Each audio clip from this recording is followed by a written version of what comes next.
Hi, and welcome back to our channel. Today we're exploring inspiring unique architecture homes in New Zealand and India.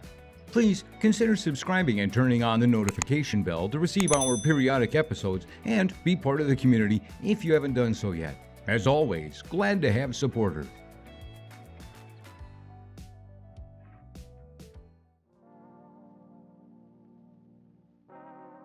Meet Point Chevalier House, designed by Ponting Fitzgerald Architects in New Zealand. Designing with in situ concrete can create the most incredible sculptural forms possible in architecture. However, a dramatic result is always derived from an equally dramatic process. This was certainly the case for a Point Chevalier home constructed primarily of in situ concrete poured on site into molds, designed for a builder with a passion for the concrete construction.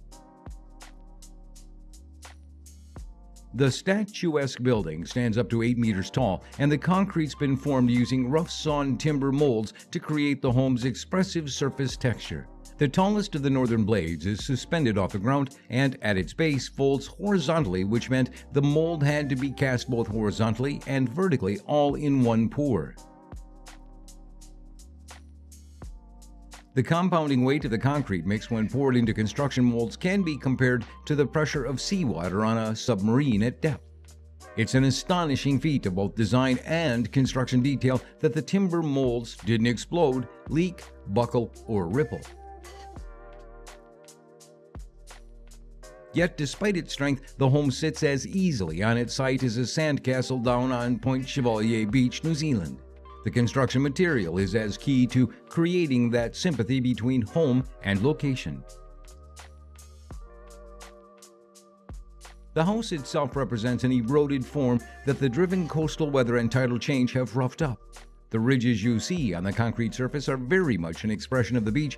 When the tide comes in, you can't see it below the waterline, but when it goes back out, the exposed sand is left rigid and rippled. We're expressing that memory of nature and its transition, which brings those textural forms onto the surface of the home.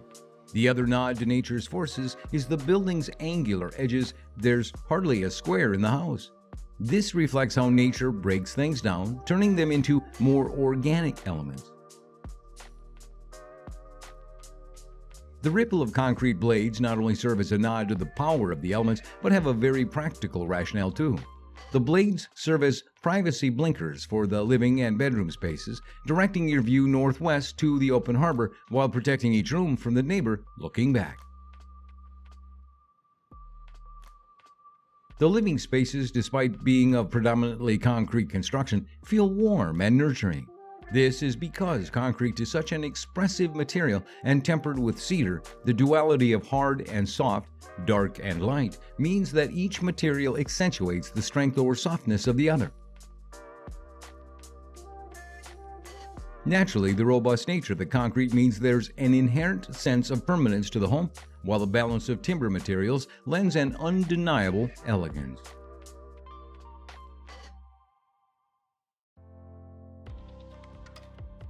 Let's visit Bay House, designed by SGA Architects.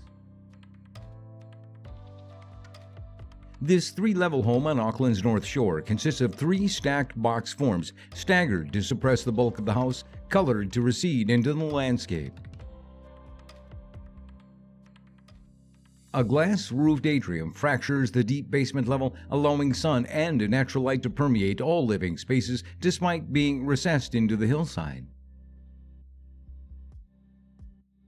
The clients wanted a generous home with natural materials, taking advantage of the views, solar gain, and natural light. The elevated south-facing site proved challenging due to a shared driveway and the desire to capitalize on the southerly sea views. Large areas of southward glazing mean that the views are accessed from a majority of interior spaces and visible from the sheltered outdoor terrace due to the tilting roofs, which allow for optimal sun exposure. Passive solar design elements include insulated thermal mass concrete floors, aptly paced overhangs to shade only in summer, and natural ventilation through considered placement of windows throughout the design. The main elements of the constrained but varied materials palette are concrete, black stained cedar, yellow cedar, and black steel. All linings, finishes, and landscaping are coherent with this palette, ensuring consistency while utilizing a range of materials and textures. The home horizontally striated exterior cladding is a direct reference to the sandstone rock strata in the cliffs that flank either side of the small bay.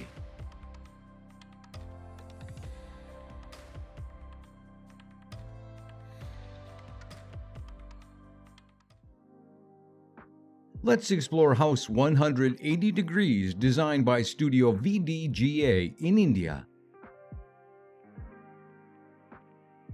Respecting the site emboldened by the views of backwaters and the hills beyond, this submerged house was conceptualized as a piece of architecture merging with the contours.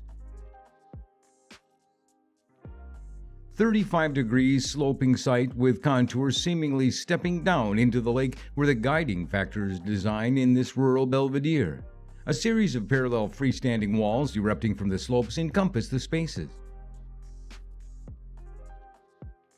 The plan is divided into 3 levels: the topmost arrival level, the main mid-level, and the lowermost level. Beautiful elements, such as the house name carved in basalt stone, shallow stone water basin, and the different shapes of wall niches to hold the votives, accentuates the space. One reaches the mid-level of the house by climbing down a flight of steps carved with the high stone retaining walls. The mid-level, comprising of living, dining, kitchen, and the master bedroom, offers a full 180-degree view of the backwaters and the hills beyond. Big terraces parallel to the view were introduced to capture the scenery. Minimally accentuated by furniture and artifacts, the aim was to keep the house barely filled up and more open. Built-in cement benches and a few pieces of old wood furniture fill up for the essentials in the house. Ample light and wind traverse the house on account of big openings and terraces. The openings are a combination of clear glass sliding doors and another screen of sliding metal lattice panels that individually rotate on their axis. While the glass sliding doors offer unobstructed views of the scenery, the metal lattice seems to cut off the harsh reflections and ensure the security of the house. Being situated in areas that experience heavy rainfall, the sloping roof was introduced. The house has influences of the vernacular architecture.